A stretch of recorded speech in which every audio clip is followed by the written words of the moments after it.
শক্তিশালী মালদ্বীপের বিপক্ষে জয়ের জন্য মাঠে নামবে বাংলাদেশ দল। ফুটবলারদের কাছ থেকে দায়িত্বশীল ফুটবল চাইছেন হেড কোচ হাভিয়ার কাবরেরা। সাফ জিতে নারী দল দেশকে আনন্দে ভাসিয়েছে, এবার তাদের পালা, বলেছেন অধিনায়ক তপু বর্মন।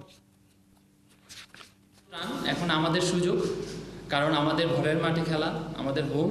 ডেফিনেটলি আমাদের এই জায়গায় ভালো রেজাল্ট করতে হবে, এটা আমি বিলিভ করি। হোয়াট আই বিলিভ, আমার গ্রুপের সবাই এটাই ভাবতেছে যে আমাদের ভালো রেজাল্ট করতে হবে এবং আমাদের এই দুইটা ম্যাচ জিততে হবে।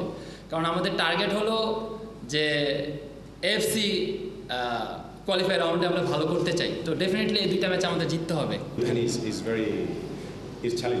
প্রস্তুতি ভালো হয়েছে। শুরুতে কয়েকজন নিয়ে অনুশীলন শুরু করেছিলাম, পরে বসুন্ধরা কিংসের খেলোয়াড়েরা যোগ দিয়েছিল। এরপর আমরা ফর্টিসের বিপক্ষে প্রস্তুতি ম্যাচ খেলেছি, যেটা ছিল ইতিবাচক ব্যাপার। আমি চাই ছেলেরা সমর্থকদের জন্য খেলুক, দায়িত্ব নিয়ে খেলুক এবং ম্যাচ বাই ম্যাচ ভালো পারফরম্যান্স করুক।